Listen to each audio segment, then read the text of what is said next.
Hello, everybody. Welcome back to the Finally Feel Free event. I have got such a special guest today. I want to introduce Jonathan, who's a graduate in public health. He's worked in factual television for over 20 years. He's an experienced ancestral trauma practitioner, training initially in the practice of systematic constellations. He went on to further advance these techniques, incorporating a series of other disciplines to create the inherited trauma release process. And it was his own first-hand experience seeing the potential of this work on his own struggles, which drew him to the practice. Jonathan, welcome. Thank you so much, Aswari. Lovely to see you and lovely to be here. Hello, everyone. Lovely to have you. And before we even dive into the interview, when me and Jonathan met, he to be on this event, he offered me a session, and I was like, actually he gave me a reading. He gave me an ancestral kind of trauma reading for 10 minutes, and I was like super blown away. Just in that 10 minutes, I felt really like I had dropped into my soul, and I was just having somebody kind of read all this information about me where I hadn't told. He'd met me for like literally 5-10 minutes on the call, and then you kindly offered me a session to come to your home in Hackney, London, and obviously you have a center which is getting renovated, but and we did a 2.5 hour session, and my God, like it was like you told me all this stuff about my ancestors, and I'd gone back to my family and like confirmed, all these stories. And they were like, yeah, that's true. And I just felt it was I mean, I am in this work. I've worked with a lot of healers and a lot of practitioners, and I've had that. I've been really lucky to do so, but yours was honestly one of the most amazing sessions I've ever had. Oh, it's very kind of you to say so, Aswari. It's lovely to, we haven't had a chance to catch up since the session, Yeah. so it's lovely to hear. It's lovely to hear how it's gone. So, the sort of purpose of those sessions is really to identify what you're carrying for your ancestors, and then bring whatever you're carrying to a close or a completion or an understanding, so that the patterns or difficulty that you're repeating through your family, that you can bring to a close and to stop them. And so the whole purpose is really to change how your life is experienced beyond that point, and how and all those difficulties or patterns of problems which are not from your life experience but from someone else's life experience further up the family, are brought to a close, so you can move on and not get sort of unconsciously drawn into negative thought patterns. I don't know, patterns of behavior, patterns of getting with the wrong people, whatever it happens to be, the things that you'd rather choose not to do if you had your own agency to decide fully the kind of life you wanted, as opposed to keep getting drawn into certain things which are difficult or problematic. Yeah, no, totally agree. And I know, a lot of people are maybe new to this work. I'm familiar with ancestral trauma because I think we believe that in my culture for sure. But for someone who's very new to this, like, how do they know that they're actually suffering from maybe ancestral trauma that's not theirs? So the theory behind this work is that the difficulties and the issues that were faced by your ancestors, that could be from your parents, grandparents, great-grandparents, further back and further back, anything that they've experienced in their lifetime which was not resolved in their lifetime. So perhaps something that happened to them that they buried, that they never talked to anyone about. Perhaps it was a very difficult childhood which stayed with them for all their life. It could be a persecution, and there's been lots of that in the last sort of couple of centuries, where people have been pushed away or made to feel unwelcome. These are the kind of things and the sorts of problematic events that get passed really to the next generation to try and resolve. So anything that's unresolved that people take and take to the grave with them doesn't go to the grave with them, and it doesn't seem to just vanish. It then gets passed. Anything unresolved gets passed to the next generation to come in. And so often our grandparents, great-grandparents will be picking up it's almost like picking up the baton and what they haven't finished off. And these kind of things, the best way to describe them is if you had a completely clean slate and you were to decide what your purpose and what your life was going to be, and you logically went through, well, this would be good and that would be good, something else would be good, and everything just flowed very nicely. That would be your system without any of this kind of ancestral patterning. when we've got this inherited stuff around us, and it can come in a couple of different ways. Either it just it gets loaded in as we come into life, or we can learn it from our parents and their experiences with our parents growing up. So you either have it lived, or can have it sort of learned about as you live with your parents who are sort of living it out, or you can just have it arrive with you. It's the sort of thing when you wake up in the morning and suddenly there's one morning you'd be waking up and you think, gosh, I feel really low today. There's nothing to make me feel low today. And that will be with you maybe 2 or 3 weeks. Or you might be, perhaps, one of the things I see quite often is people who, despite being in maybe 7 or 8 different relationships over their lifetime, every single time they've got with the same person, and the same patterns happened in the relationship, and the relationships ended for the same reasons. It's like, but yet, if they stood back and went, well, what's the kind of relationship I would like, and how would I like it to play out? If it was logical, you wouldn't be drawn into these sort of difficulties and drawn to the sorts of people or the sorts of patterns in that relationship that seem to just come out of nowhere and seem to arrive unconsciously. So it's difficulties, things which I would say feel like patterns that are painful, difficult, emotions that are painful or difficult, and things that you're in consistently and constantly that don't seem to have a genuine cause and effect. If you've been through a trauma and you've got a feeling from that trauma, that's the kind of cause and effect.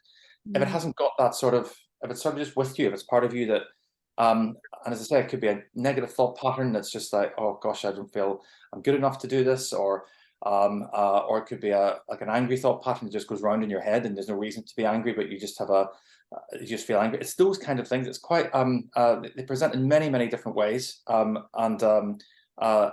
ultimately they're the sort of things we would just not like to have around us. If we didn't have them, we would just be able to relax and be free.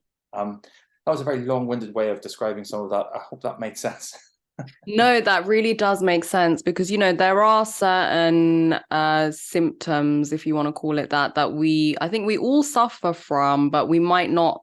Yeah, like it's kind of vague, like we don't know, we've tried different things, and we definitely live in a culture of like, if we go to the medical world, it's like kind of suppressing, or the psychological world is like going in the past of your own life. But what you're saying is like you're actually going back in your whole lineage, so that's something that isn't that popular in kind of mainstream work, so I think it's really important to highlight for sure. So how does it work? Like, would you call yourself like a medium? Like, how do you kind of, how does this all work, like with you? I'll sort of explain a little bit about how it evolved for me, because that's probably the best way. The technique I learned in, and I went to see someone who practiced in family constellations or systemic constellations, and I went for a sort of an addictive trait that I had, which was really problematic, and it solved it instantly. It was an absolute, it was a life-changing 30 minutes. I trained up then in that technique with the practitioner who had done that. And as I was training up, the more I did work on my system, the more I was able, because I could never really, you could call it, I don't know, sixth sense, psychic, whatever it was. I had nothing. There was nothing available to me whatsoever. I just, I couldn't discern anything other than just what was in front of me. As I was doing more of this work, suddenly I was in rooms with people who were holding this ancestral trauma, and I started to get moved to positions where I could feel what the trauma was and where it was. Now, it was completely new to me, and I never had that before. And the more work I did, the more it just opened up, and I could suddenly, rather than asking people about their family heritage and what's happened and trying to maybe work out where the trauma might lie, I was able just to open up with someone and go, yes, I can see the most you're holding is for this person, and you've got this holding in this position and this holding in that position. So I can very clearly quite precisely identify what you're holding and how you're holding it. So it opened up in that way, and so the technique really developed from there. And so when I do see a client now, it's I try and get as much done as possible in the time that we have, or try and get as complete a picture as possible. So we'll try and resolve as much that you're holding, so that hopefully after the session, within a few days or a few weeks, everything starts to sort of those patterns start to fall away, and life experience changes, hopefully, for those who've gone through it. Mm, amazing. Yeah.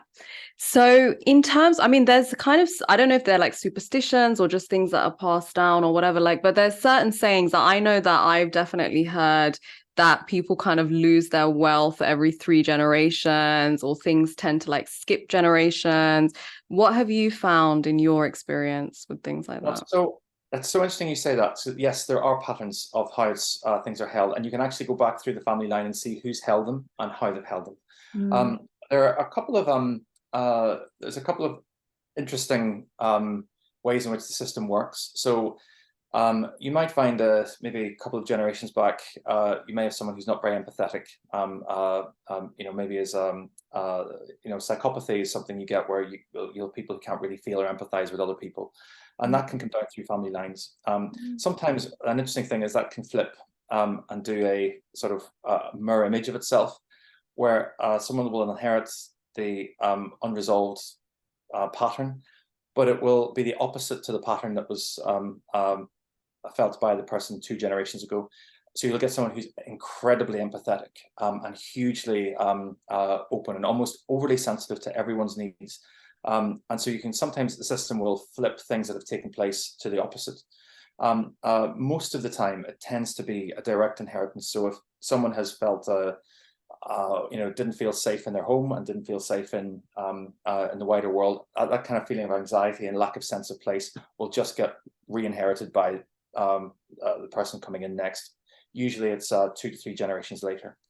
But there are things which skip generations, and as brothers and sisters or as siblings, you all have a slightly different inheritance of different components from your family lines. You don't get the same pieces, and so when I do work for people, their families do get a little nudge because they're holding similar stuff. But some people will get more of a nudge than others because the various parts that you're holding are very different compared to each of your family members. So it's sort of why I feel like on some sibling lines, you'll find that there's some, despite growing up in the same house with the same conditions, that you'll find some people with quite significant differences in how they view the world, see the world, but also experience the world. And maybe there's high levels of anxiety or other things going on for someone, despite really not much else happening compared to their siblings. Okay, yeah. No, I really can see that. And yeah, I get that as well. So how do you I mean, is it possible to, so say one person comes in the family line and they clear up as much as they can, you know, and then someone else can come the next generation and hold other things. But, I know people are thinking like, is there what is the kind of aim with this work? Is it like to just clear your lineage going forward, your family line going forward, or is it to clear yourself? What do you think it is? Well, in the work, people come for their own life experience, but ultimately you're doing work for all the people who've come before you, and they're all holding still whatever was unresolved for them. So the work is really all about a very loving movement, about attending to all your ancestors, providing for them what they didn't understand, what they didn't get, restoring to them what was taken away from them, helping them understand what took place and why it took place and why their life ended up the way that it did. It's kind of giving them a much bigger context for understanding, which we're able to do in the work. So we're sort of healing effectively right the way up your line, and that changes your own life experience and hopefully gets you clearer on your purpose and why you're here, and able to get into a bit of a flow state where you're not interrupted by things which are needing attention in your ancestral lines.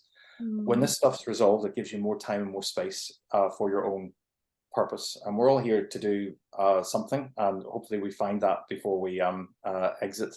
But a large part of what we're trying to do is live out these experiences again to resolve them. And you can resolve them in life as well. You relive an experience of an ancestor, and you might get an epiphany at the end of it. You might go, that's never going to happen to me again. I'm not going to go into that position again. I'm not going to choose that again. This is what took place there. Through reliving these experiences, you do resolve them for your ancestors. This process is a bit of a shortcut. It's where we can see them and feel them all energetically, and understand them and have someone else witness them with you. so that you together you bring them to an understanding and to a close. So the Mm. system itself, as you go about your day-to-day life, you are living out and reliving a lot of these things to try and resolve what took place. This process, as I say, is a bit of a bit of a shortcut to doing what you're here to do, or partly what you're here to do, and then to free you up for your purpose. Yeah. And is it true what they say that when you do this work, it affects 7 generations back and also 7 generations forward? Because these are just things I've heard, so I don't know if you've come across these. I will go back quite a few actually. I tend to it's 35 generations back is largely where most you can get trails or lineages from about 35 back of problems. I don't really see much further than 35, but in terms of forward, you do, yeah, you affect what's here today, and also yes, you do. I mean, I think it's probably much longer than 7. I think it will just adjust everything from that point onwards.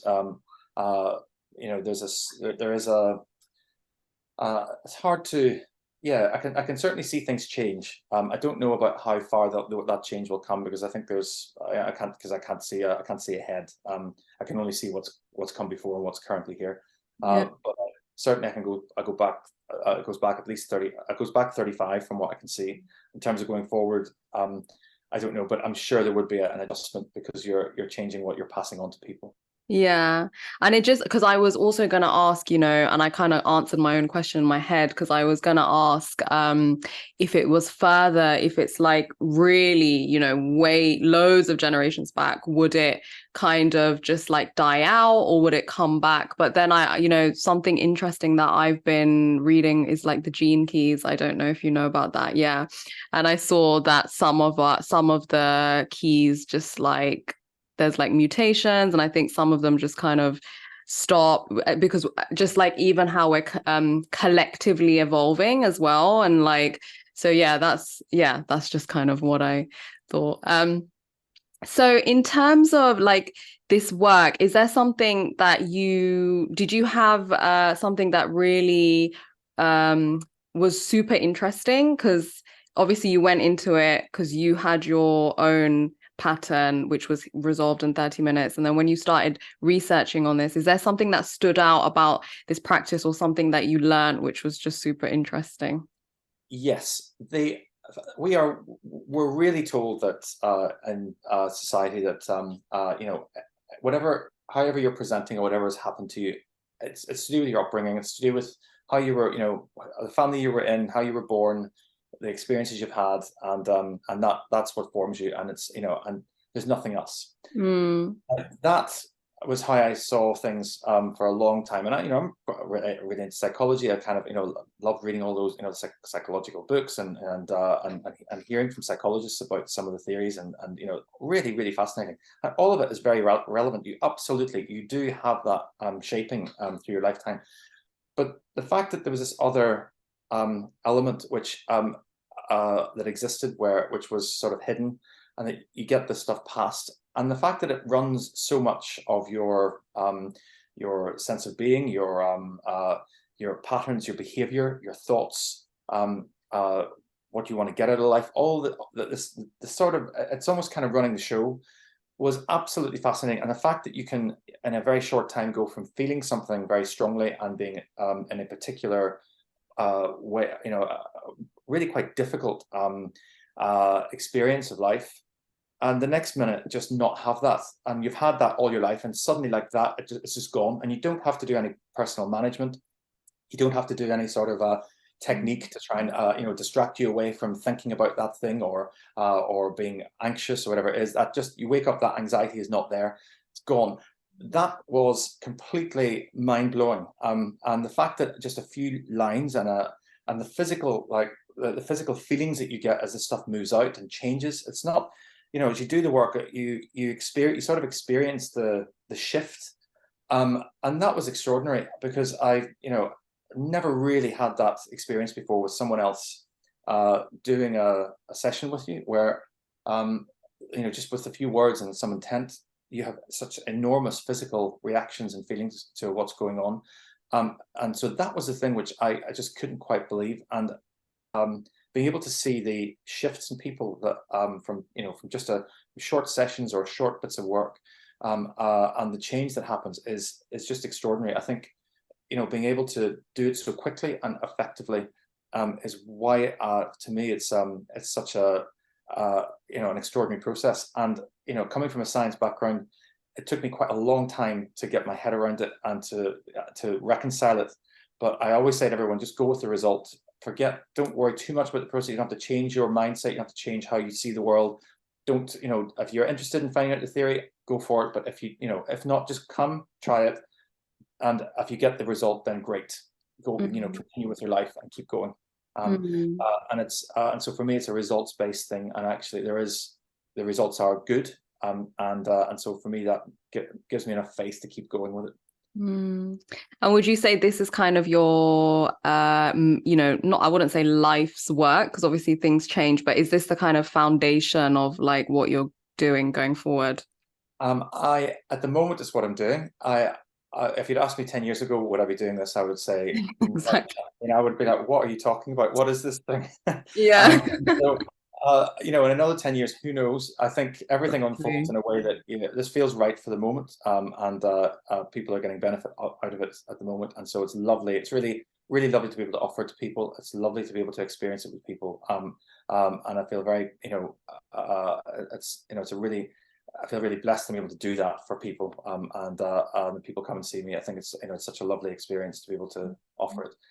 If if it continues, great. If things change, then things will change. But at the moment I feel very drawn to it, and I'll continue it so long as that's the case. No, of course, like things are always changing, and things also compound and expand based on what you're doing now. So yeah, all good. Do you have any final words? Because obviously this event is all about, it's called Finally Feel Free. It's about feeling free in health, relationships, and also spirituality. Do you have any final words, departing message for our audience? I would say have all those conversations with people that you feel like you need, that you kind of would like to have, and that you always hold yourself back from having, or that you feel restrained from having, and always do them with love and do them with compassion. And you don't have to have difficult conversations with people which are which bring them down, or that make them feel hurt or anything else. But being open about how you are, and being honest, and speaking your truth, it will mean that all of this stuff doesn't get passed on to other people. You've got a short time here, and actually make it worthwhile, not just in what you do, but actually how you how you experience it. Reduce the amount of stress, difficulty, anxiety, and most of the time just stating the facts, just stating what's true is enough to do that. I'm just saying, this is, I feel a certain way, this is difficult. I'm being true to what is going on for you, and you don't have to be hurtful to people, and you don't have to be rude. You can just state the fact, and that is very, very helpful. And that's what we do in this work, is really just acknowledge what is true, and just by acknowledging it, that might sometimes be enough to resolve it. Yeah, no, I absolutely love that message. And I think it's so important, because, you don't know when you have a conversation with love, you just don't know what that's going to shift for yourself, your relationships, and just like be patient as well. Like, with yourself, be kind to yourself, I would say, I would add. Yeah. Absolutely. I agree with that. Yeah. Well, Jonathan, thank you so much for being here today and sharing your wisdom. I mean, we will put all your links down below to get in touch with Jonathan and check out his work, and also, social media links, all of that, any free gifts, everything will be in the email down below. Jonathan, thank you so much. Thank you so much, Aswari. Thank you. Thanks, everyone. Hello, Soul Family. I really hope this interview helped you to finally feel free. Remember, it's not too late to be part of the VIP Sacred Circle, and at 99% off, I'm super excited to invite you to lifetime access to all the interviews and the complete event schedule so you can customize your viewing experience. You get an exclusive all-access gift pass, which means you can dive straight into the virtual goodie bag of gifts right now. You get a private one-to-one future projection session with me, where together we will craft and connect with your highest timeline 5D quantum future self. You also get a transformative month in the Sacred Soul Experience Mastermind, where we break through constraints of time and take leaps in health, love, wealth, and spiritual alignment. You receive laser coaching for your questions and create breakthroughs in your personal journey. This offering is here for you for just $99, and my intention is to support you wholeheartedly on your journey towards inner freedom, conscious love, and celestial connection. Act quick. This is a time-sensitive offer and will be updated after a certain date. So much love.